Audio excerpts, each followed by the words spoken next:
Hi there, and thank you for joining us for this webinar on how to differentiate and use next-generation science practices and processes. My name's Francis Vigent. I'm CEO here at KnowAtom. I'm also a co-founder. We just had the opportunity to celebrate our 10th anniversary on March 6th. And I'm also a former teacher. I spent about 8 years grading students in the role of a STEM specialist at the elementary level and also as a high school math teacher at the high school level, grades 9 through 12. So I have an awful lot of respect for our partners and also for you all who are joining us here on this webinar as you go about meeting the needs of your students, but really helping equip them with the practices and the content knowledge that they need under these next generation science standards. So without further ado, what I'd like to do is jump in here and give you a sense of what our agenda is. So what we're going to do is break this fairly complex topic down into 3 areas. And first take a look at the next generation science standards as authentic evidence-based inquiry and kind of compare and contrast a bit of what that means in relation to what sort of inquiry practices or inquiry standards or strands that may have existed in your state prior to the next generation science standards. Next, what I'd like to do is unpack those science and engineering practices as we talk about how to differentiate the practices from process. They are related. One is a tool of the other, and I want to go through and unpack that so that we can kind of think about it from the perspective of classroom implementation. And we'll focus on really some of the pivots that have happened in inquiry through the nature of science and engineering as well as effective STEM instruction. And finally, what I'd like to do is take a look at how the next generation of inquiry combines practice and process in the classroom, and really specifically how it plays out from a resource perspective, because we're not only creating an inquiry environment that's next generation, but in fact our goal here is that students are going to be able to perform the expectations of the standards, and so there's a need for observable outcomes. And so to have that across a district, even within a building, if we have multiple classrooms or even just one classroom, how is it that you can sustainably engage that classroom in both teaching and learning in this next generation inquiry process? So that's the agenda. If you have any questions and you're on the live session, there is a question window that you can input your questions to. Just type them right in, send them over. I'll do my best to answer those. I'll try to stick around for about 10 or 15 minutes at the end, so feel free to be putting questions in all the way through, and if I don't get to it, I will try to get to it at the end. Also, if you keep an eye on your email in the next 24 hours after the live session, we will send you a link to a recording of the webinar.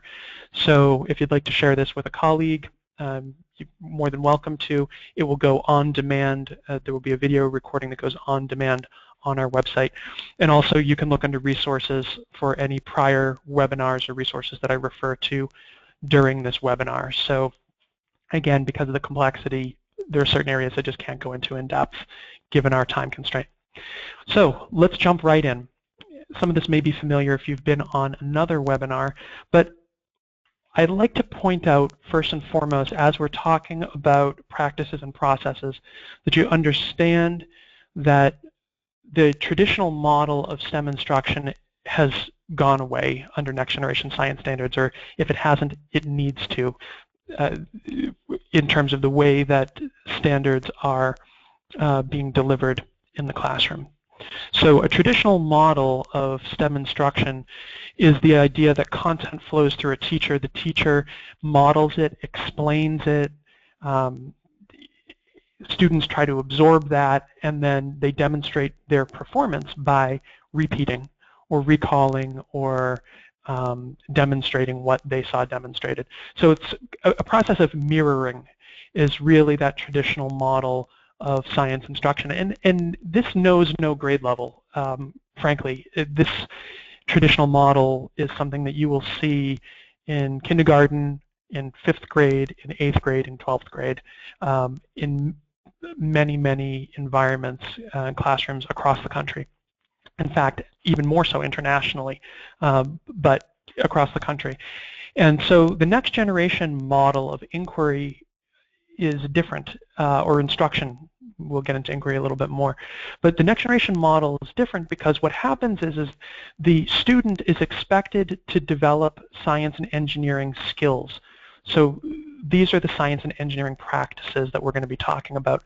They are tools that are specific to the discipline. And so when you think about that, and I think saying specific to the discipline is maybe a little overreaching, because in fact, when you look at these practices, they're relevant to many other disciplines as well, but they are vital to science and engineering. Without them, you cannot engage in actually going from a problem to a solution, as an engineer would, or from a question to a answer with the use of evidence through experimentation the way a scientist would. So students are going to be developing these skills under the next generation science standards and using them to develop and use the content. And the content in next generation science standards is that those disciplinary core ideas and the cross-cutting concepts. Disciplinary core ideas are most similar to the content that you're used to in standards and in most states. Cross-cutting concepts is a systems behavior dimension, which you think of input-output patterns, things like this. So cross-cutting concepts are things that you would most likely be used to under your math standards. Depending on what state you're from, they can be part of inquiry. If you have an inquiry silo under your previous standards in a place like New Hampshire, some Midwestern states, Ohio, and others.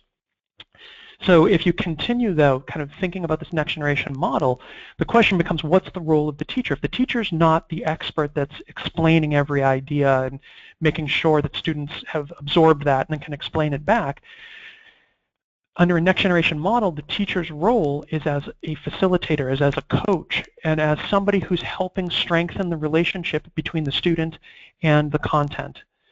And so they're helping adjust supports, helping students understand how to engage appropriately, and they're helping the students develop those skills, develop the tools, the practices, to be able to develop and use the content.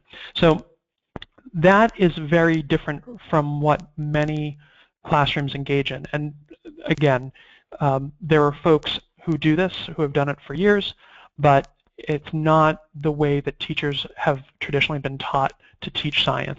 And on top of it, it's not the way that resources have traditionally been made. And you can go to the NSTA show, maybe you've been there recently, you're there now, and you can see all the vendors and everybody's got their next generation stuff.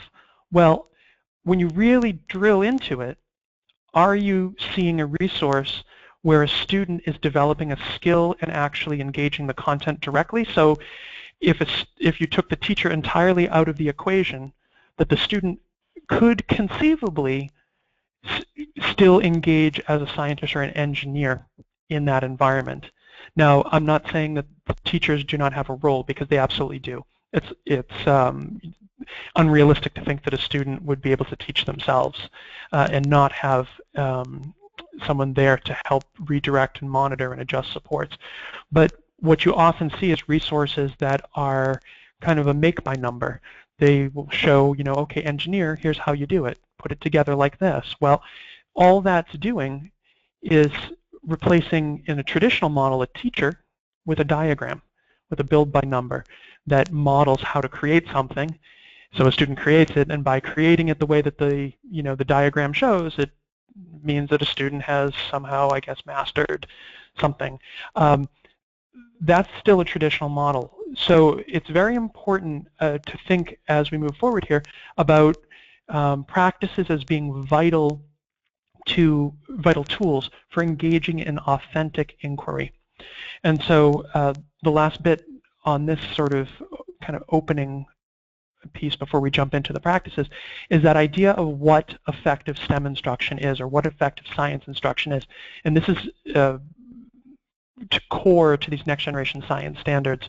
And you can see they explicitly use the word practices in this definition. And this is the National Research Council's definition, not KnowAtom's, not mine. Effective STEM instruction capitalizes on students' early interests and experiences, so starting in those early grade levels, identifying and building on what they know, so it's an intentionally nurturing process from September through June and from one grade level to the next, and providing students with experiences to engage them in the practices of science and sustain their interest, and you could say science and engineering. So engaging students in the practices is actually requiring them to use the tools, and not in a way that's a worksheet, sort of, okay, now we're going to do practice number 1 and try and cover that. It's authentically engaging the students in answering questions or solving problems where those tools are required, but it's actually reflected in a process. And we're going to talk about how those two are different. And when you hear the word process, you should not think about science or engineering as being linear. Innovation is non-linear, but there is a framework of logic that goes along with skills that help students and help innovators to move from a problem to a solution in an engineering context, or from a question to an answer in a science, or to new knowledge in a scientific context. So that's why the next generation science standards make the nature of science and engineering central to the whole idea of these next generation science standards. Really, without understanding the nature of science and engineering, or without defining it, the next generation science standards would be lost. And so what they've done for us is they've helped and really clarified, with the help of the National Research Council and the National Academy partners, National Institutes of Health, that science is knowledge from experimentation, that scientists answer questions through the use of experiments, by developing experiments, which means planning them. So think about a scientist as asking a question, they plan an investigation, they then carry out that investigation, they gather the data, and then they form some evidence-based conclusion about their hypothesis, and that yields new knowledge. This process of carrying out science. As an engineer, engineers solve problems. So the nature of engineering is that engineers identify and sort of take apart problems, and then they seek to use the available resources to prototype solutions to these problems. And they test them, and then if a prototype actually solves that problem, they use the evidence from their testing to justify replicating and scaling that technology. And so engineers develop technology, and that technology can be something physical or non-physical, something that's electronic or non-electronic. A doorstop is technology. A hinge on a door is technology. Processes for quality control, how and when you check and how often on an assembly line, for instance, is an example of an engineered technology. It's just computer software programs are technology. You can't physically touch them. So the nature of science and engineering is actually a cycle, because that technology enables scientists to answer new questions, and sometimes to expose new questions as well. And the knowledge that they gain is, again, used by engineers to help refine or develop technology that doesn't exist. Now, I'm not going to go into this too much deeper. We have a bunch of resources that kind of explain all about it. But science and engineering also is iterative within the discipline. So there's not just one scientist and one engineer in the world. So again, it's nonlinear. But this is a helpful way of thinking about where the next generation science standards are coming from and why these practices are so important. Because at the core of the next generation science and engineering practices, there are 8 sort of keystone practices. And so that's what I'd like to unpack with you here. The first one is that students need to be able to ask questions and define problems. And you notice that they specifically note asking questions for science and defining problems for engineering. Why is that? because that is the nature of science and engineering. Scientists ask questions. Engineers define problems and then they go on to solve them. Engineers not only ask the questions, they go on to try to answer them. And they do this through processes for engineering and processes for science. So we're going to talk about that later, but the first thing I want to do is go through each practice and sort of tie it back. So your teachers, if you're not a teacher, if you're an administrator, or if you are a teacher, you need to know the nature of science and engineering. It's absolutely vital. If you walk into a classroom and ask what's science and someone says it's knowledge about the natural world, that's too imprecise. If somebody you ask what's engineering and somebody says, oh, engineering's building things, an engineer may be involved in building a prototype, but that's not really fundamentally what engineering is. Construction workers build things. The next thing to think about is the second science and engineering practice, developing and using models. So this is something, again, a student is going to need to be able to demonstrate as a result of instruction. So what does that mean to develop and use a model? Well, the key here lies in what is a model. A model is a way of representing a problem. That's one way of defining a model. Another way of defining a model is also how you would go about collecting data to be able to reflect on a particular hypothesis or a particular prototype. So model takes multiple meanings. A student needs to be able to not only use a model, but to develop it. So using a model, example would be following a procedure. Developing a model means developing a procedure. And by the way, before I get too deep into these, keep in mind that these science and engineering practices are grade level agnostic. They were specifically chosen because they apply from kindergarten, pre-K, all the way up through grade 12. What changes by grade level is the complexity of the environment and the student's response. And without going into too much detail here, think about it as at an early, first grade, second grade level, students may not be as aware about variables and constants and controls and that sort of language. So to expect that in a response would not be grade level appropriate.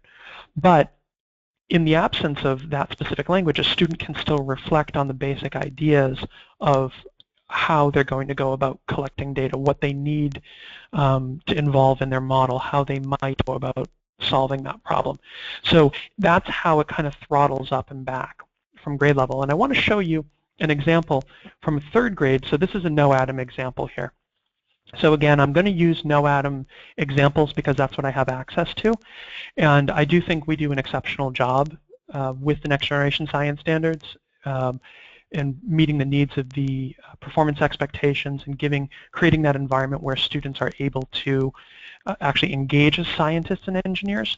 So at a third grade level, what you see here is the process of science where students are going to go from a question all the way to a conclusion, and I'll show you how that works here in a second. So here you get question, research, hypothesis, and so on. This is the model that gets developed. Now, at a third grade level, you can see that students aren't developing 100% of this. There's a gradual release of responsibility. This is part of a first, or it may not be the first, but an early unit in third grade. They have responsibility over formatting their lab, identifying a title, identifying a question, pulling facts from the nonfiction reading and the Socratic dialogue that took place under the research, choosing a hypothesis that they think is the most likely or the potential answer to that question. And then they see other aspects of that model which they're going to use in the summary of the experiment, materials, procedure, so on. But they're also going to help develop a diagram and so on. that switches, so this here's, and I'm going to go into this later, this here is the planning aspect of developing a model, right? That's what it means to develop. So this is a model that a student at a third grader would, at a third grade level, would engage in, sort of the developing side, and then would use, so it kind of continues, once they have developed the model, they use the model to gather data, so they are actually developing their own data off of their model that they developed, and then use that to form a conclusion, and a conclusion specifically that pulls the claim, the evidence, and the reasoning together. And so you can see, just in this kind of quick piece, that we have this overarching scientific process, which is actually a framework of logic. That's all it is. It's not saying that science or engineering is linear by any means, but it's how we go from a question to a conclusion using what we know, putting together what we think through a hypothesis, having a procedure which we would carry out, that we would either develop or would, in this case here at this level, in this particular example, it's one that we would use. And then by carrying that out, we have data that we have gathered ourselves, that which we can use to reflect back on that hypothesis, make a claim about it, use the evidence from our data, and actually reason out why that claim is justified. Okay, so this is a third grade level. I'm going to show you something at a 7th grade level. So this is in a classroom what it looks like. So think about developing and using a model, that particular practice. If you're in the tech world, you would think about this as ideation. Okay, the process of taking an idea, coming up with an idea, and actually kind of a series of ideas, right? Because the hypothesis is an idea. The summary of the experiment, how you're actually going to carry that out, what materials you need, procedures, things like that. That process is a way of structuring that ideation into something that will yield data that you can use. So in a classroom, this is what it looks like. So these two girls, about 4th grade level, are engaged as engineers. I can tell just by seeing the chart that they have there. I can see where they are in that process. They're looking at materials that are available, and they are taking apart the problem. So they've already been through nonfiction reading, Socratic dialogue with their class, and now they are in the small group collaborative learning environment, just the two of them. Everybody else is kind of doing something similar but different, and they are putting it together. Okay, so once they get their plan, they'll carry it out, actually use the materials, develop the prototype, test it, and so on. Actually, I'm going to show you, when you go from grade 3 to grade 4, it's a big transition from grade 3 to grade 4. So you go from a bit of a facilitated, more templated environment, and I'm using KnowAtom as an example here. Other people may choose to do it differently, but in the case of KnowAtom, to a blank composition notebook, and what we're doing is we're teaching the students how to function without the structure of somebody facilitating a procedure or materials or summary of an experiment, to actually working with their partner to create that themselves. Okay, so again, you see consistent process, question, research, hypothesis, and so on, going from a question to a conclusion, okay, which you would see data and so on. But the key here is really that the practice of developing and using a model is coming to life through the process, okay? And we'll go into that a little bit more in a second, but I want to just sort of compare and contrast, because there are a lot of people that at a middle school level are giving material like this, and it's inappropriate. Unless your students are significantly impaired, if they are identified literally, legally as impaired, something like this is not appropriate for a middle school classroom. It's behind grade level. So it's really important to kind of keep your expectations in line with the expectations of the standards, and then looking for strategies to pull students forward and help them understand the expectations, and then be able to, again, function in an environment where they're collaborating and communicating. So if you think about developing and using the model as being the model for answering the question or solving the problem using the process. That's one piece. That's actually planning and carrying out an investigation as well. So there are many different ways to answer a question, many different ways to solve a problem. Each of those different ways is a model. And then as a scientist and engineer, the way that you actually plan your investigation and carry it out is in and of its own a practice in the next generation science standards. So that's why you see students engaged in that planning and carrying out the investigation.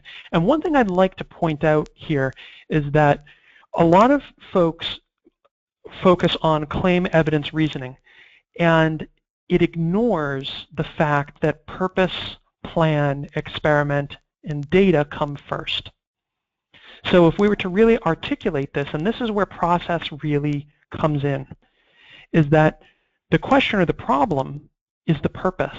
So identifying that is key. That's why planning and carrying out the investigation, identifying, sort of building and using the model is a practice, because a student needs to have in their tool set the ability to demonstrate that they can identify a purpose, they can plan, they can experiment, they can gather data, and then they go on to carry out their plan. Okay, and I can show you some examples of, elementary level students. So again, this doesn't have to be, high school level sort of thing. Average elementary level students carrying out their plans, gathering their data. I always like to use this picture here because these are students, these are Kurdish refugees, Iraqi Kurd refugees who are learning in UNHCR camps in northern Iraq with our program. And it's the Iraqi teachers teaching them. And I have to say, if it can happen there, it can happen anywhere, because it's probably the most extreme environment on earth. I mean, these children have seen trauma that no one I know has ever experienced, and certainly I've never experienced. And they speak so many different languages and are from so many different places, but they've come together, and yet it's still possible. So it's something to keep in mind. The piece, though, is that when you think about purpose, plan, experiment, data, once you have the data, that's where you have some evidence to make a claim and reason it out. So if you're only focusing on evidence, claim, reasoning, then you're kind of firing before aiming. And so you need to kind of back that up a little bit. And the practice that gets involved here is not only planning, carrying out the investigation, but it's analyzing and interpreting the data. Before you can make a claim, you need data. And so a lot of times people will say claim, evidence, reasoning. Well, what are you making a claim about? What's that based on? Oh, I have evidence. Really? What's that evidence the result of? It has to be the result of a plan. It has to be the result of an investigation that was carried out and is replicable. Why did we do any of this? It has to have a purpose, right? That purpose derives from that very first practice, the question or the problem, depending on which context we're doing this in. So if you're, focused on evidence, claim, reasoning, fantastic, but you need to broaden that. And that's where the process of science or the process of engineering design come in and are really helpful. So to drive it home a little further, I use this example from a student's lab notebook. This is a grade 7 example. Starting with that question, pulling facts that we have from our reading and our Socratic dialogue to inform ourselves about the question, and then be able to form an informed hypothesis, and then think about how we may experiment, what materials we need, what procedure we carry out, what data we gather. And that analyzing and interpreting data comes in where I've circled for you here on the screen. First and foremost, if you think about analyzing data quantitatively, you see here in the 7th grade lab, water filtration rate. Here, the unit is millimeters per second, or we might say milliliters per second. There's a lot of different units we could choose here. So a student is going to need to calculate that first and foremost. Secondly, they're going to need to use that information to form a conclusion. So they've done some analysis, but then they need to actually interpret that data. They have their evidence, but what's the claim they want to make? How are they going to reason that claim using the evidence? How is it going to be an evidence-based conclusion? That's why I've circled down below. And that's what you can see, that you can't form a conclusion without data. You can't have data without a procedure. You can't have a procedure without a hypothesis, or without a question, without materials. That's the value of the process. That's the value of logical structure. Again, science and engineering are not linear. Neither are computers. What computers carry out is nonlinear. What I do on my computer and how I choose to use that, is one way.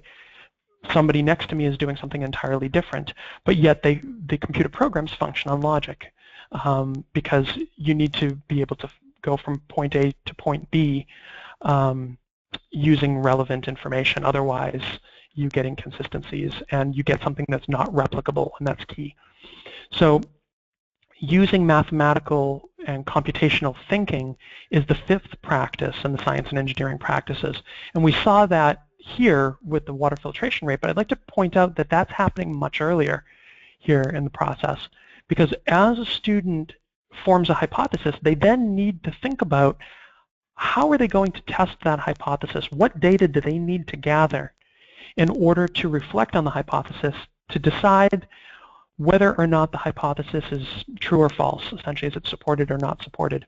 So that comes in as they summarize what experiment they will try to carry out, what materials they'll need, so again, quantitative thinking. How many rulers do I need? How many stopwatches? How many thumbtacks?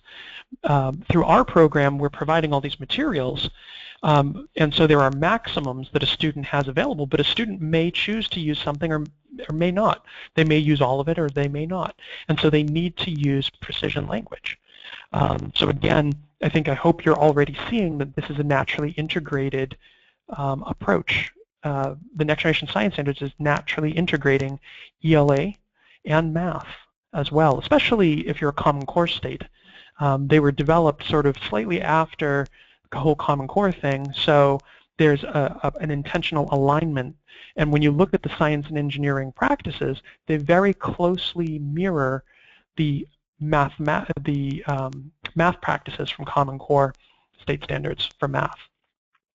But what I wanted to point out here is that mathematical and computational thinking is part of that planning process, even before you get to calculations. I think most people's knee-jerk reaction is to say, oh, well, we need to calculate something. Well, maybe in a data table in a hard sense you do want to calculate a rate or a mean, median, mode sort of thing. But well before that, you're going to need to have decided how much you need, and then when you think about a procedure, how much you use and when, and also as you think about trials, what is the impact of multiple trials and the use of recursive steps? Okay, very important. So that's in the planning side. On the evidence claim reasoning side, we talked about something like the rate. It's using that key data to support a claim. And so this is your evidence-based writing from ELA. Happens within science, within the scientific or engineering process as part of the conclusion. That's the claim evidence reasoning, right? Was the hypothesis true or false? First of all, what was it? What was it supported? Was it not supported? What evidence do you have that it was or wasn't supported?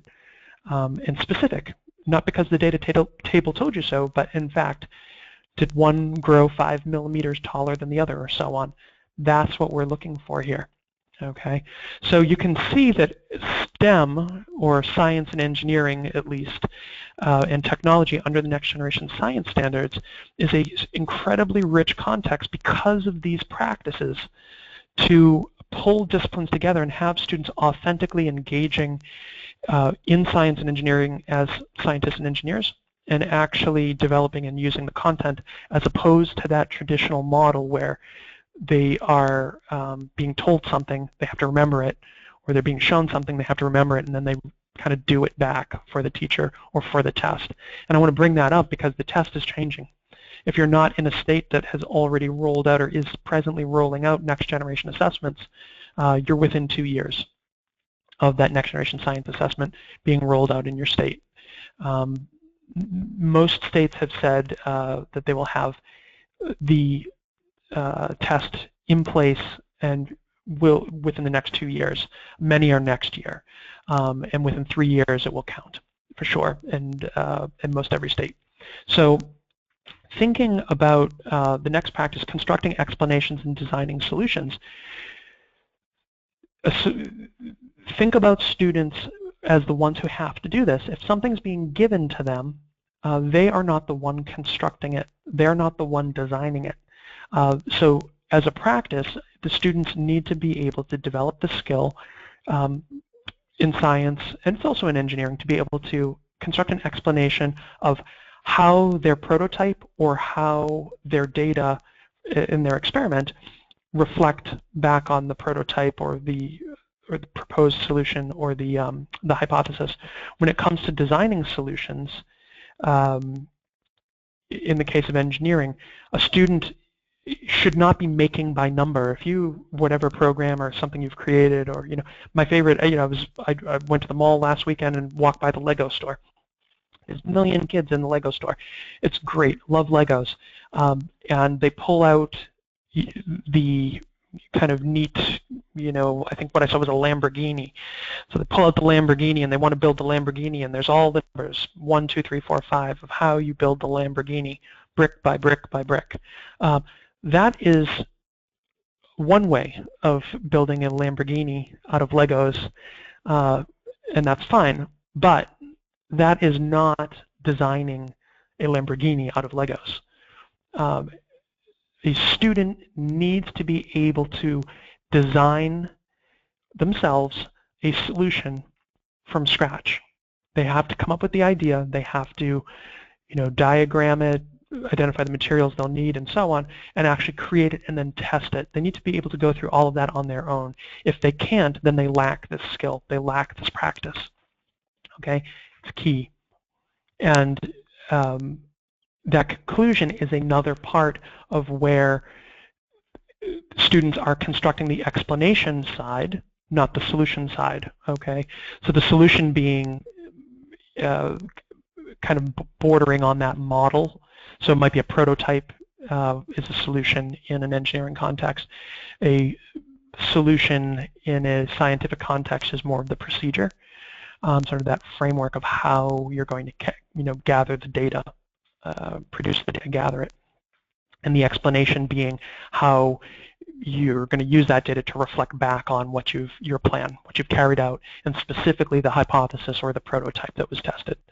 Okay, and again, it's the student that needs to be able to do that. Arguing from evidence, if it's not clear to you already that part of this process, right? So you go from a question to a conclusion, or from a problem to a solution. Your conclusion as a scientist or engineer, and when I say you, I mean the student, is going to be different in one team of two than it's going to be in the neighboring team of two, because the plan in that neighboring team of two is going to be different. At least it should be, as long as the plan is authentic. If it's not authentic, then somebody gave it to the student, and that has removed the opportunity for them to develop these skills, apply them, demonstrate them. And maybe that works for sort of ease of use, but it's only easier because it isn't effective. And so when it comes test time for those students, they're going to lack the ability to demonstrate the expectation. So it's very, very important that students are the ones carrying this out. And arguing from evidence means that they are using their ideas and their evidence and putting that forth.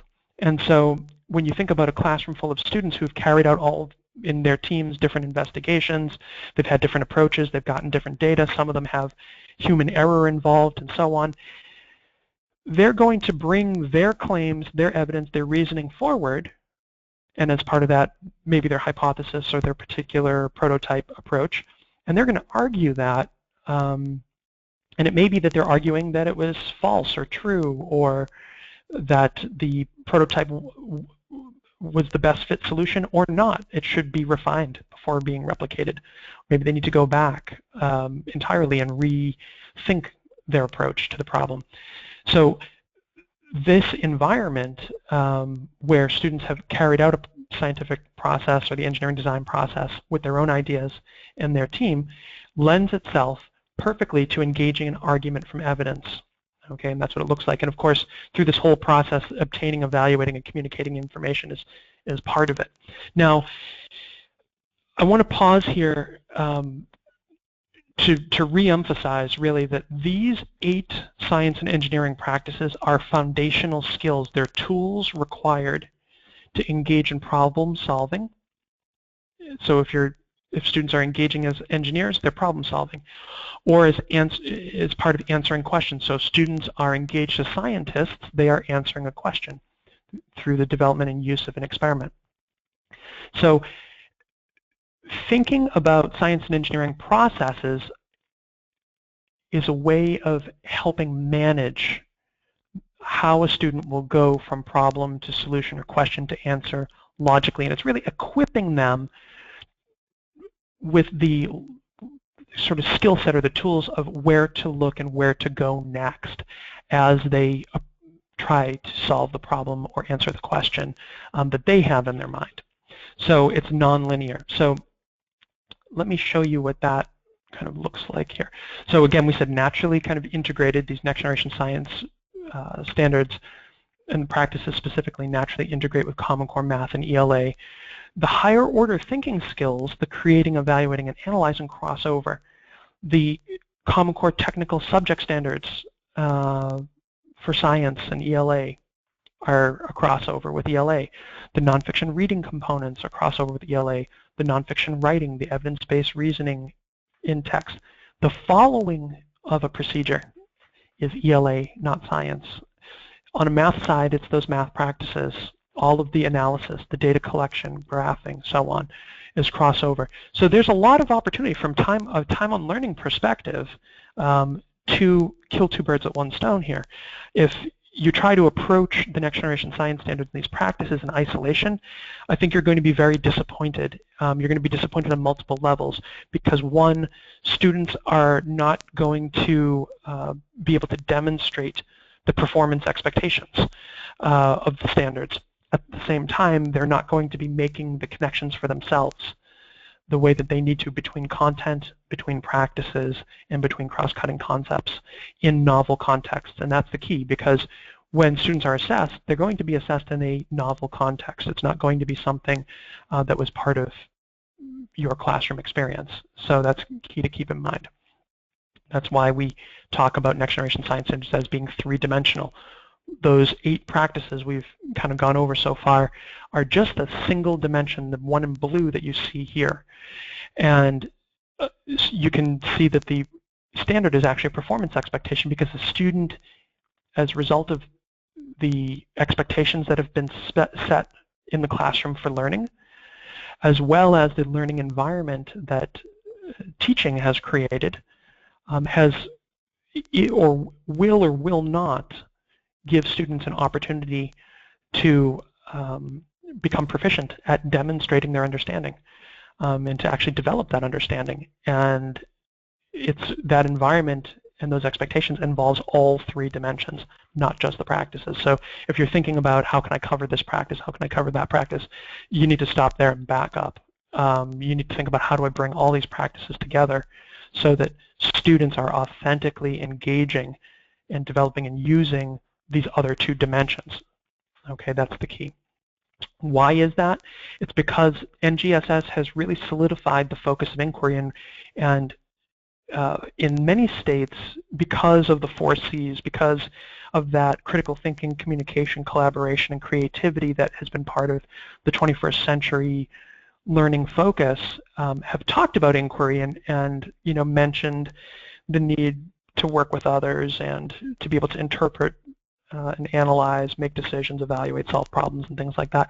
But the NGSS has really solidified it as something that happens simultaneously and really is focused, the standards themselves are focused on higher order thinking. And so I bring this diagram up to point out that creating, evaluating, and analyzing those higher order thinking skills happen simultaneously. as part of the next generation inquiry environment. They're not something that can be isolated and siloed. Today we'll analyze, tomorrow we'll evaluate, and so on. They happen simultaneously. If you think about a student planning an investigation, that should make perfect sense to you because they're creating a plan. They are going to evaluate their plan.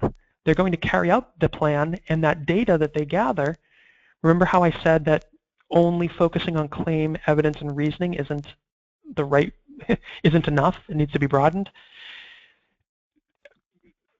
By carrying out the plan, we have something, not only in a plan that we can evaluate and analyze, which applies and so on, the lower order components of our kind of knowledge set. But in fact, it gives us a basis, this higher order thinking gives us a basis to reason and to make a claim and to use the evidence that we've gathered. And that's where the processes come in. Because if there's a weakness in the next generation science standards, it's that the processes have not been defined. And I was not part of writing the next generation science standards. So, I don't know what the backdoor discussion, behind closed doors, what the discussion was. But if I had to guess, if I was going to go out on a limb, the problem with the next generation science standards in defining a process is that by and large, K-12 classrooms are so far from using all of the practices together in an authentic environment where students are actually engaged as scientists and engineers moving on a regular basis, and I'm talking weekly basis, from a problem to a solution or from a question to an answer through the use of experimentation, that the average classroom is so far from that there's no broadly applicable and agreed upon model for the process of science and the process of engineering in a K-12 classroom. At KnowAtom, we've developed one. We've used it with over 100,000 students, and we've been developing it and using it in parallel with the next generation science standards sort of evolution as documents have been released since before 2009. But what's interesting is that the next generation science standards refer to the process of engineering, the process of science. And if you look at the evidence statements, it's clearly, in many ways, it's very clearly articulated that what the aspects of this process are, but it hasn't been fleshed out. So here's why that matters. It should matter to you and to your classrooms, your students, or so on. You see, disciplinary core ideas, cross-cutting concepts, and science and engineering practices are the three dimensions where that performance expectation, the standard itself, comes alive. The thing is that the practices are skills. They are not a process. A process is a framework of logic for actually accomplishing a goal. A practice is a skill to accomplish a goal. So what's the difference? Well, you think about writing practices and the writing process. If you've ever taught ELA, especially to young children, you'll know that there are writing practices. What are writing practices? If you're not familiar with them, there are things like word choice, sentence structure, voice, so on. Okay? Those, to have mastery over word choice, mastery over voice, mastery over sentence structure is all important in order to create a published work. So if you have an idea for a story, you need to use those writing practices. You need to have a voice and sentence structure and so on. But in and of themselves, the tools of sentence structure and voice are not enough to get you from the idea to a published work. In order to go from the idea to a published work, you need to engage in things like brainstorming, pre-writing, drafting, revising, and then publishing. So it's that writing process is exactly that. It's going from the idea to the brainstorming to the pre-writing or drafting, the revising, and then publishing the final work.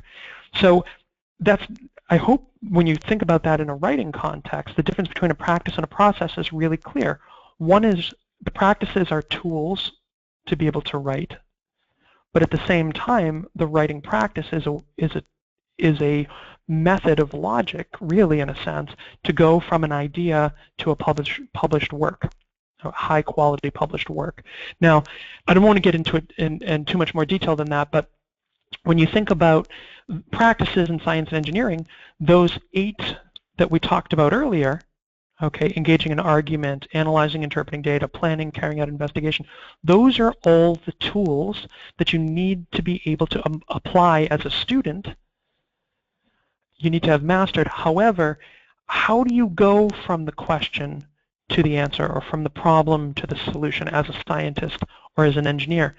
That's where the processes come in, and these are the 2 processes that we have developed and used and refined over the last 10 years that have really proven tried and true, that mirror very closely the processes and practices that are used in industry, whether it's in the context of science or engineering, the engineering design process. And depending on what industry you look at, they vary. People have slightly different approaches here and there, but by and large, the purpose here is to have a process that we can teach students. When you have a question, where do you go from there? When you have a problem, where do you go from there logically? You have all these skills. How do you pull them together? Where do you go next? So I'm going to just kind of broadly go through, and you can kind of look left and right. So going back to the nature of science, why do we start the scientific process with a question? Because that's the nature of science. Scientists, from the next generation science standards, scientists answer questions through the use of experiments. The engineering side, engineers solve problems, right? So they have to identify that problem first. Research is second in both. Why? Because you have to inform yourself about the question or the problem that you're trying to address. It starts to change a bit at the third stage here, because once you've informed yourself about this question as a scientist, you need to form a hypothesis. If nobody has sufficiently answered that question, you need to come up with a hypothetical answer to it, which is either true or false, and you are going to test by developing an experiment. On an engineering side, we want to teach students to be able to look at the available resources and to take what they know about the problem, its needs, what they've researched, and to look at the available materials and then be able to ideate, to be able to come up with ideas about possible solutions, of which they pick one and they actually diagram and build it. So that's why you see 4 and 5 down there. Once they've built it, they test it. That test is according to a procedure. And so that test gives data back to the engineer, back to the student, which they can use to form their conclusion, whether they would refine or replicate that particular solution. Okay? So that's where you see it becomes iterative. Okay, and in fact, the problem here may be part of an iteration of trying to solve, like we would say maybe that at one point we had glass jars. We had no plastic jars. But when a scientist answered the questions around how polymers could be used and developed that new knowledge, engineers used the knowledge and applied it to solving the problem of breakable glassware by designing plastic ware. Okay, and so in essence, the problem for an engineer in that context would have been dealing with the issue of shattering glassware, something like a cup or a mug, versus through the use of a particular polymer like plastic, PET or something like that. On the science side, you go from a hypothesis, the hypothetical answer to that question, through to then summarize the experiment. So in a thumbnail, and this is something we've specifically inserted for K-12 and used here because it helps students to focus for the next bit of their journey. In a very quick couple sentences, how, as a scientist, are you going to try to test this hypothesis? What are you going to compare? And then think about, you can see the next, what materials are needed, their quantities and so on, and what procedure you will use to carry out and gather the data, create a scientific diagram to show what that looks like, gather the data, and then use the data to form a conclusion about whether or not the hypothesis was true or false or inconclusive. Now you might say supported or not supported. So that's within these two processes, and I know this is kind of getting very technical, but I want to back up and help you understand that those 8 science and engineering practices, I'll pull them up here again, come to life in the processes. Just like in writing, the writing practices of voice and word choice and sentence structure come to life as somebody uses the writing process to take an idea and turn it into a published, high-quality published work. Okay. Now we have a couple minutes left. If you do have questions, drop them in there. I do have a few questions in here. I'm just going to show you how that looks, how those come together in a classroom, K-12 classroom. This is true of 2nd grade as much as it is 8th grade. Okay, and you can look on our website. There are examples of every grade level, 1st grade through 8th grade, of both the reading components as well as the teacher lesson plans and the materials we provide to help bring this all to life. But if you think about a lesson unfolding, a lesson is not just a day. A lesson is actually a group of standards, practices, and all of this that come together like a context, basically, is what it is. And there's nonfiction reading related to that. And then you need to connect that nonfiction reading to a release of responsibility to the students where they can actually plan investigations in small teams. So we think about that as connecting the STEM context and background to the big question or problem, and we do that through Socratic dialogue. We have a whole 1-hour webinar on how to carry out a Socratic dialogue. You're welcome to check that out under the resource section. It goes into detail. I think it's a really great resource if you haven't, if you're not familiar with that. And then as students plan their investigations in their teams, they then carry them out. So they do the science and engineering. That's what it means to really be a scientist or an engineer. You plan the investigation, you carry it out, and then you use the evidence, then you use the data to form a conclusion, to share that out and debrief, kind of comparing with others. So something like this, it depends what grade level we're talking about. So let's pick in the middle. A middle school grade level, something like this would take place over the course of a week. So you can almost picture day 1, day 2, day 3, day 4, day 5. Okay, so you can imagine if your week or week and a half in a middle school classroom doesn't sort of look like this, you have to wonder kind of what's going on that the planning takes a month, or that the students are only able to carry out an investigation that is handed to them. Because if that's the case, there's going to be not only a lack in momentum being able to cover, and I don't like to use that word cover, but to be able to address all the standards required, or there's going to be a gap in that students have not really mastered the practices because they haven't been engaged in them. Okay, so this is a visual from that Next Generation Socratic Dialogue webinar. Basically, the basic idea there is that you're taking that background and bridging. You're using what students have read in discussion and asking higher order questions, questions that require the students to use their higher order thinking to think about what they've read, which relates to that disciplinary core idea, cross-cutting concept, and then respond by analyzing, evaluating, creating, okay, by engaging that higher order thinking skill. And what's great about that is it creates connections, concept to world, concept to concept, and concept to self. That's really what the student's doing in a Socratic dialogue, and the teacher's playing this role of moderator where they are creating what's called triads, where students are having discussion with the teacher, but at the same time with other students, and this sort of moderated discussion. How science and engineering come together in a unit is really important. I use this example often from a 7th grade unit, which you can check out on our website. Engineering is not standalone. So what happens is that nature of science and engineering, that cycle, comes together as you kind of picture a unit unfolding. So a unit in our language, a unit takes a month. So every week there's probably 3 lessons. Each lesson is a week. I'm using middle school as an example. It changes by grade level. And so you might start off in a scientific context talking about water cycle, aquifers, groundwater, and so on, and students are in the role of scientist and engineer answering the question of which earth materials are most permeable to groundwater. So they go through, they use their practices to develop and use the disciplinary core ideas and cross-cutting concepts, and they apply the scientific process.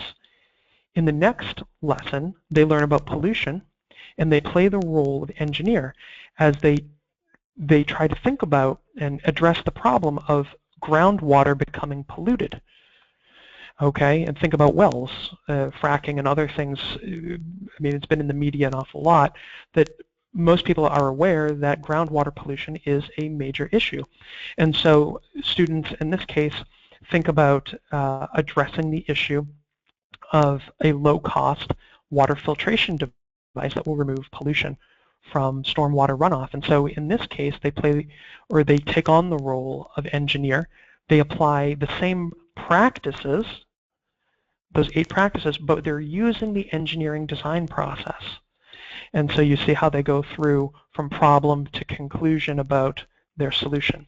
Okay, and so that's what really differentiates in many ways a mastery-ready resource from lesser resources. So things like kits where students learn, you know, if you want to find out how hard a rock is, you scratch it and you do a hardness test. That's like the traditional kit, performance-ready resource. Or a textbook, you know, let's learn all about the words, what scientists have discovered, what engineers have created. That's history, and history is important. But textbooks only get you as far as knowledge readiness, and at the lowest level you have just awareness readiness, and that's what you get a lot of times from a one-day field trip. Or I know a lot of companies and museums produce sort of simple kind of one-sheet downloadable free curriculum and so on. And so that's great for creating awareness and having a student be able to identify scientists answer questions and through the use of experiments, and engineers solve problems, but to really be able to have mastered the skills and the processes, you have this important articulation of concepts from one unit to the next, and actually even from one lesson to the next, as well as from one year to the next, so September to June and first grade through 8th grade or so on. So that's trying to tie it back really to effective STEM instruction, that initial definition that I brought up. So I'm going to grab a few questions, and I have some example resources here.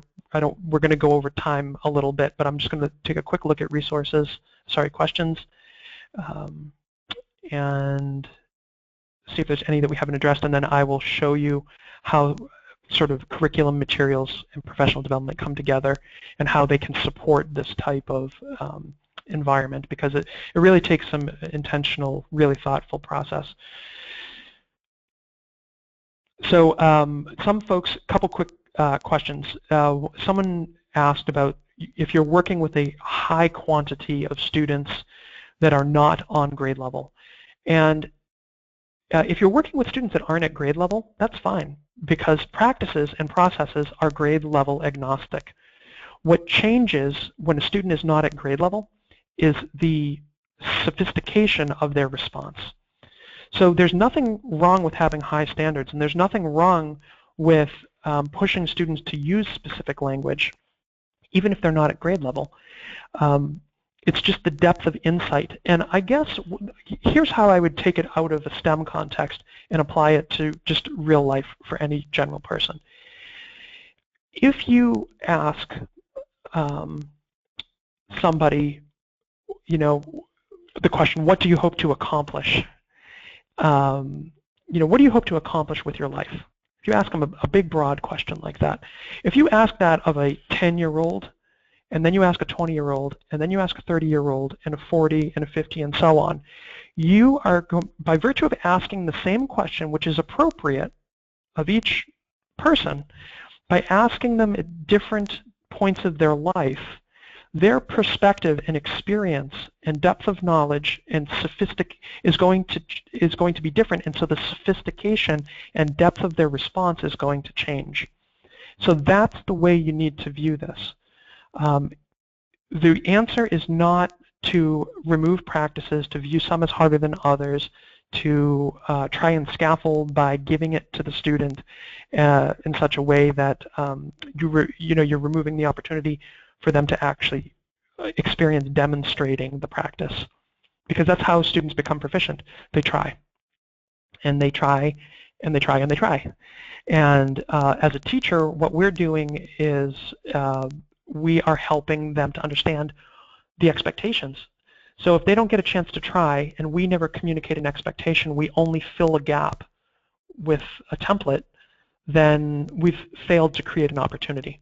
And unfortunately, that leaks into science from other areas where it is appropriate. So for instance, the idea of leveled readers is very appropriate in a reading context.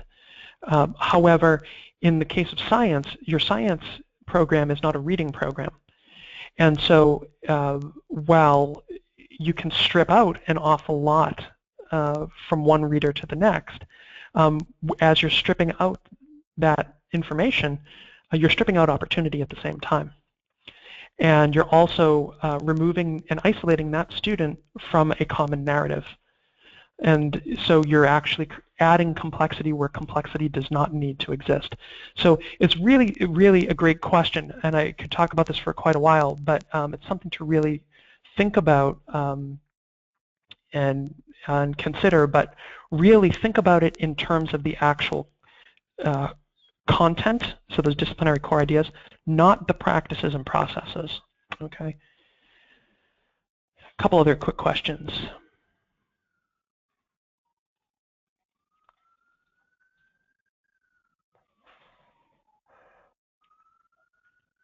Can this planning work for special education at a high grade level? Where can I get a sample? The answer is yes, it absolutely can. What may change is the type, what tends to change in a special education environment, even at a high grade level, is how you choose to pair students and whether you break down into small groups or you create a groupthink dynamic and how you moderate that. So typically, special education students at a high grade level that would need a modification would be in a substantially separate, non-mainstreamed environment.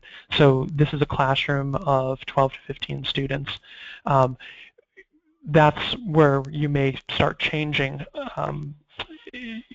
instead of having that collaborative piece. If you have special education students at a high grade level and it's one or two sort of mainstreamed students, or even if you have 4 or 5, but they're mainstream, they really can function as part of a regular classroom, they're just on an IEP, or may not be at grade level in some specific areas. The key there is how you pair the students. So don't pair them with other special education students. Pair them with mid-level students who are going to involve them and also be a support in the discussion and be respectful of them and help them actually develop their skill set. That's how that gets addressed. A couple other quick ones. There's really great questions in here. Some folks asking when this will be available. This will be available. You'll be emailed a link within 24 to 48 hours. So if you're working on a grant or so on, you're more than welcome to use it. The recording will be available on demand. You can also direct folks to the page where you signed up for this initially. Once the recording is available, again, within 24 to 48 hours, that by registering, it will take you to an on-demand page where the video is embedded. A couple other quick questions. Somebody had asked about examples. You can grab examples on our website under curriculum. There is an example by grade level. If you're in the process of adopting curriculum and you're looking at resources from that perspective, you're more than welcome to also reach out. Feel free to reach out to me or anyone else whose contact you have here. You can go and contact us on our website, KnowAtom.com, as well. So what I'd like to do now is just kind of quickly walk you through how to support this on the back end, and actually may answer some of your questions around resources as well. And as other questions come up, I'll do my best to grab those as well. So let's see here. So there's basically, no matter what program you're looking at, and I'm going to use KnowAtom again as an example because we're aligned to the next generation science standards and We've been at this for a while. We've got great data. So, I feel really confident that this is something you should look at and consider. So there's a curriculum component, right? So the curriculum defines really how September through June is articulated, how concepts scaffold, how vocabulary scaffold, actually what the vocabulary is, what the background for teachers is, and it links up to the student's reading, and it actually sets the stage and creates the boundaries of each context, each lesson that students will sort of travel through. And what's important about this, when you think about peak alignment, P-E-E-C, you can Google that, pull it up, that's really important not only for a specific classroom but also for districts, because that's how systemic gaps form when there's not a really high quality curriculum. Like, there's a lot of curriculum, the things that people call curriculum out there, and if, let's put it this way, if it fits on a couple of pages, it's probably not curriculum, it's probably more of an outline. Really high quality curriculum supports effective STEM instruction and really supports educators in delivering effective instruction, because that's the role of it. And from a user's experience, when you think about that user being the student, it creates a STEM learning environment where students are developing the higher order thinking skills, creating, evaluating, analyzing. They're developing their practice skills, and they're using those practices to develop and use the content on an everyday basis. The practices become the mode of learning. They become the tools of learning, not sort of a culminating activity. I would be very leery of anything that talks about a culminating activity, because really students should be learning as scientists and engineers in the classroom. Professional development is important. We do all our own professional development, but it's important to take educators and help them map their existing skill set and what they've been told and taught to teach to this point, and help map it over to this next generation model of instruction, so they can really effectively be a facilitator in that environment and not a hindrance to the students, because the tension that builds here is that the traditional model of instruction, where teachers sort of show and tell and students absorb and say back what they've seen, is a situation that can be kind of hard to break down. And when students begin to struggle appropriately in an academic environment, teachers want to grab control. And so there needs to be tools and techniques that teachers can employ to stand back and understand that there's a level of struggle that's an appropriate struggle, and how to create a culture of critique in the classroom, one that's not personal of the student, but one that helps the student and their team to grow in their understanding. And so materials to make everything hands-on is just sort of just that. It's materials to make things hands-on.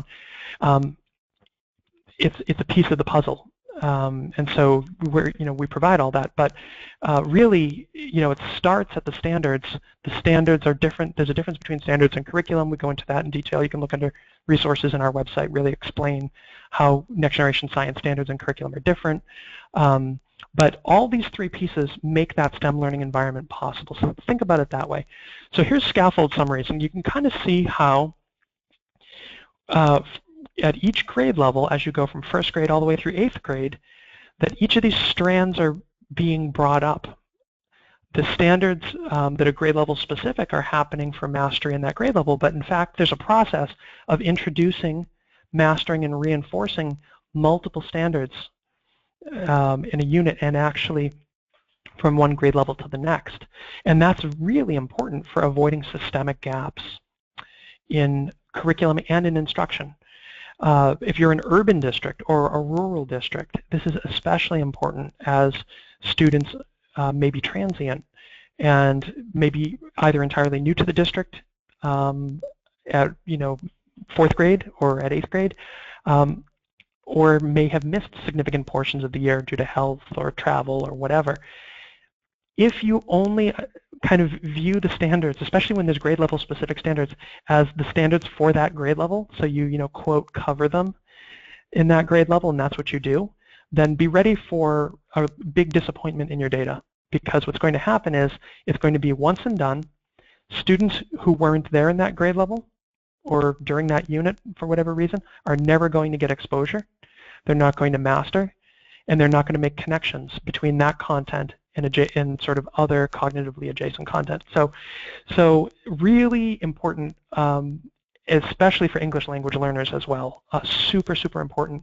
When you look at how a unit's constructed, and this is again one of our examples for the teachers, showing a progression of lessons, the overview, high-level unit mastery objectives, actually breaking down how the standards are applied in each lesson in that unit. So performance expectation, how each dimension, so here you have the disciplinary core idea, the cross-cutting concept, you can see how those performance expectations are grouped. And then you can see also by lesson how the practices are being applied. Also, how unit-specific vocabulary, how it scaffolds from one lesson to the next, what the actual definitions are, and also how that definition, we hold definitions constant. And that's important because when you refer to something as a rock, if you refer to it by one definition in 3rd grade and a different definition in 4th grade and another definition in 5th grade, from a student's perspective, how do they ever know what a rock actually is? How do they ever develop a firm understanding? So having scaffolding vocabulary and common vocabulary based working from one grade level to the next, absolutely vital. I'm just using screenshots here. These units have a lot more to them, but I just want to hit the highlights for you. Teacher background, especially elementary level, but it doesn't even matter because at middle school and high school level, folks are, at the elementary level, they're generalists. So there may be areas that they're not used to teaching. Maybe somebody taught earth science, or they taught rocks and minerals, electricity, and butterflies. That's very common. That should change under the next generation science standards. If somebody's teaching about genetics, then they may feel uncomfortable. So supporting teacher background knowledge is really important. So that's what we do. We use the vocabulary and concepts in context, and we take what the students have read in their reader and we bring it up to an adult's level and help them understand how to use all the visuals in context. And so it also helps them to have that Socratic dialogue. If they're going to be asking higher order questions of students, they need to have some perspective on the actual concepts, vocabulary, and discipline themselves. So another key component. The next piece that's really huge here is the lesson itself. So here's an example of some of one of the lessons from a grade 7 unit. What is the objective? We outline that. What are the materials involved? This is what we're providing as consumables, as non-consumables. Sometimes there's teacher tool items in there as well. Basic prep notes. In our case, teachers don't have to prep anything because it's all together, but what we help teachers understand is how to set up stations so that there can be a gradual release of responsibility, students can have full independence, and that there's a benefit to students being engaged in that time on learning so that as they're ready to carry out their plan, they can be released with that responsibility, grab their materials, and actually carry it out. We also help teachers have that Socratic dialogue by helping them structure the blocks and actually thinking about what higher order questions they may want to ask there and where they want to use visuals as they progress through. So the idea is that somebody is a 30-year seasoned teacher or as a 3 days in new teacher has everything they need to be successful and deliver effective STEM instruction and go through that cadence I was talking about, the nonfiction reading, Socratic dialogue, help students plan their investigation if necessary, release the responsibility, have students carry out their investigation and actually gather and use the data. So this is just a screenshot that shows from a teacher's perspective. We give them all the information to be able to carry out that investigation or be able to guide it if they needed to. So if you think about that kind of range of release responsibility. And then, of course, assessments. And under the next generation science standards, you should expect assessments which are going to be performance assessments where students receive a context and then they have to apply practices of science and engineering that they've learned to work with the context and actually answer a series of questions that reveal the level of mastery of each of the practices, the disciplinary core ideas, and the cross-cutting concepts as they perform the expectations of the standards. So we incorporate that through concept checks, vocabulary assessments, the actual labs themselves. Here's an example of one of those concept assessments that uses a context. If you're from a Park state, you'll know, performance assessments, but you've seen in Park the idea that you have to use support from a text. That's headed that way in science as well. And then on the student side, I'll just show you the last couple. When you think about reading, having the reading sections correspond to each lesson, involving ELA Common Core connections, really breaking out those standards which apply and can be used to create synergies, and really treating the content itself as a narrative.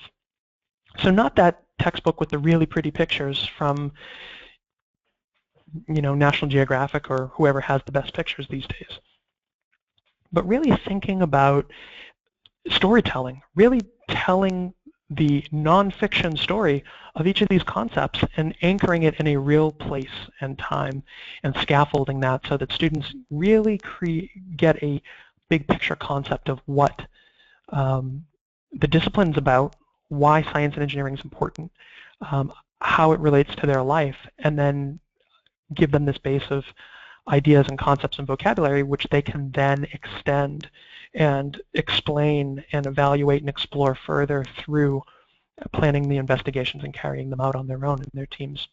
Okay, so you can see here vocabulary list that just mirrors what was in the teacher's piece and so on. So big takeaway is that the practices are all, and the processes are all about connecting the knowledge with actually engaging the discipline, so knowledge with practices, and that happens through the release of responsibility, through students actually planning investigations, then carrying out what they plan, then using the results to form evidence-based, well-reasoned conclusions and claims within those conclusions. And I can show you some data here. I'm just going to click back and you can see these are all urban schools, but I like to use these as examples. Actually, this is not an urban school. Just check for the last bit of questions before I explain about the data here.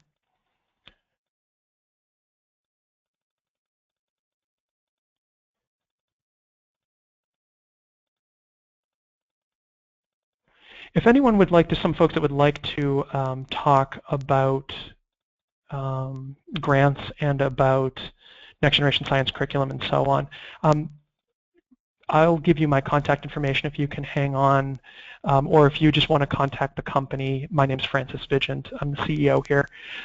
If you ask whoever picks up, they can put you through to my voicemail or give you my email address, and I'd be happy to talk with you.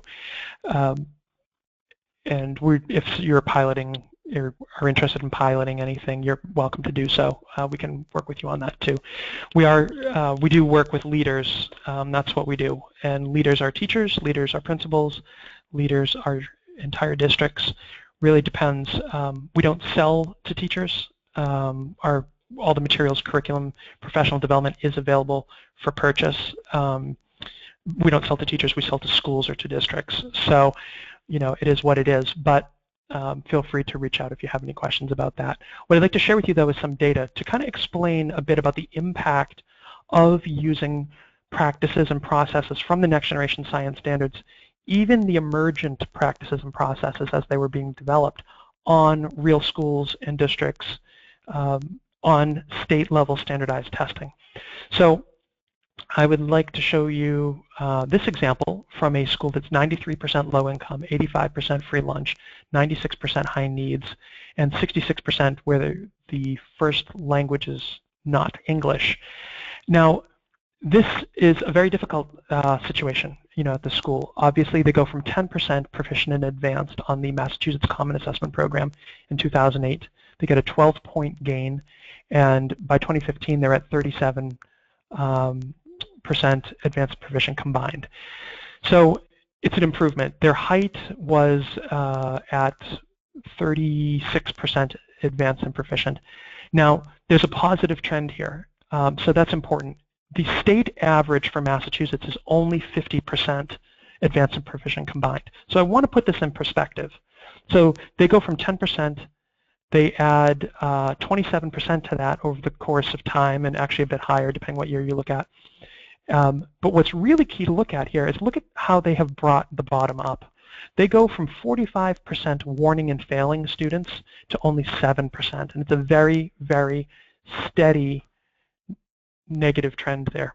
Okay, that is huge because, again, think about this as 93% low income, 66% first language is not English. This is in the city of Lynn, Massachusetts, which is a UN Council on Refugee relocation point. Many of these students, as 66% first language is not English indicates, are entirely new to the country, on top of new to English, on top of new to school in some cases. Okay, so this is a very extreme situation. But yet, when you look in the same district at another school, here's the Lincoln Thompson Elementary School, still 72% low income, 75% high needs, 65% free lunch, 35% English language is not English, first language is not English. Over the course of 2.5 years, they gained 51 points in proficiency. And you can see that here. They go from 36% advanced and proficient to 87%. Again, it's in the same state. The state average is only 50% at this point. So that's dramatic. The warning levels are not as extreme. So, this is part of that situation. Where you see these bumps is interesting because over here there was a change of principal and leadership in the building, some change of administrative priority over here. In this particular school, the principal was consistent, but there was a change of staffing, major change of staffing, which had a negative impact.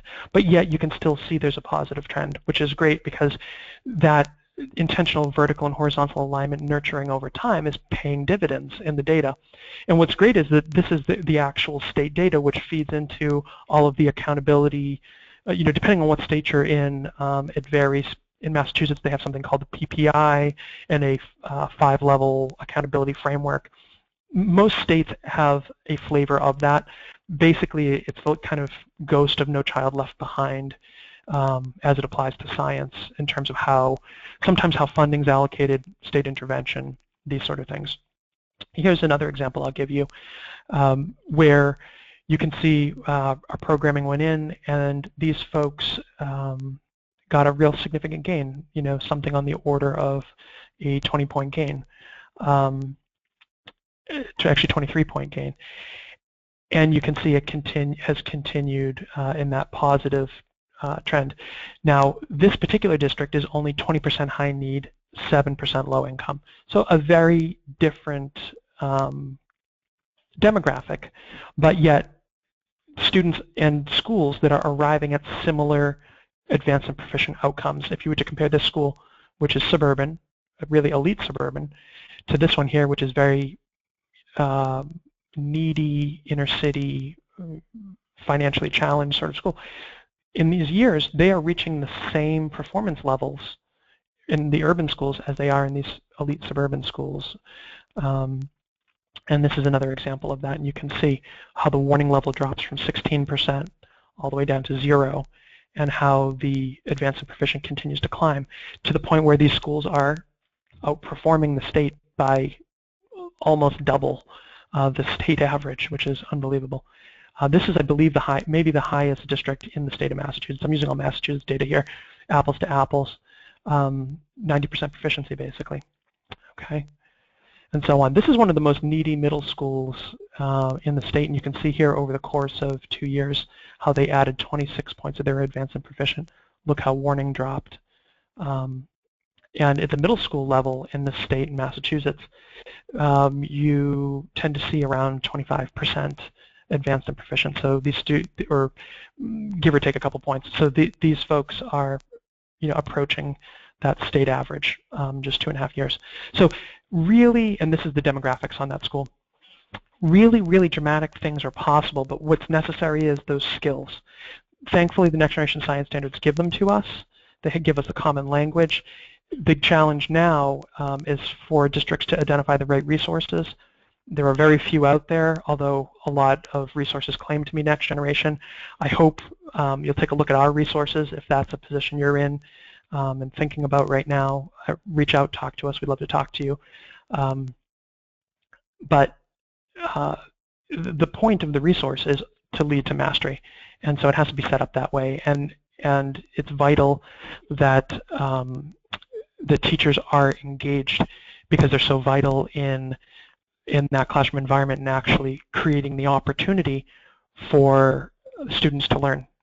Resource does nothing without a teacher, and that's at least the way our resources are designed, and I don't really think that there's any other way to do it. So nonetheless, you can see this district and so on. This is their what's in this state called the PPI, Composite Performance Index, CPI as well, and you can see how they've hit and nearly met a couple other thresholds as well. And what's great is on the far right side you see that there's a maximum of 100 points that can be awarded to accountability in the state framework, and they received nearly 100 points in almost all the categories, and at least partial points in every category that applied. So that's it. I'll take a look at questions. I'll hang around for another minute if there's a couple more. Please stay connected. A lot of this information is available, like I said, online on our website. Go to knowatom.com/resources, or you can click resources at the top. You can stay connected through our blog. Please consider subscribing. It's free. All these things are free. The only thing that's not free, unfortunately, is the curriculum and materials itself. That's how we pay our bills, and we are able to create high quality resources. But in terms of any educational resources for yourself or the samples, those are free online. So you can check that out, knowatom.com/curriculum. There are, for each grade level, a teacher's unit and a student's reader. The visuals are not included in there. You will see them referenced in the teacher's section. And a unit is about a month's worth of content. So what you're looking at is 1 of 9 as well. There are more webinars available if you go to knowatom.com/online-events. Many are on demand. This will be on demand as well. There are some other live ones coming up. You can follow us on Twitter and also on Facebook. That's a really great way to kind of keep an eye on what's coming up as well. If you like us on Facebook, sort of, I don't know how you do that, but follow the page, facebook.com/KnowAtom. Grab the last couple questions, and we will call it a day. For Ms. Myers, who is interested in the example for 6 to 8, please go online and download that under the curriculum section for whatever grade that you've chosen, 6 through 8. In the back, you'll also notice we have, for the folks who were asking about special education, we have a whole guide for differentiated instruction and portfolio assessment, alternative common assessment programs, common assessments, and below grade level entry points, and sort of data you want to collect on that within the resources.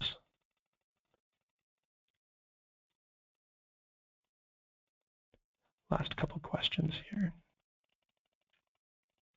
You do have my information there. If you have anything you'd like to reach out about, feel free. And for those of you who said thank you, again, thank you for your time. Thank you to all of you who have reached out from around the world, all the hundreds of you.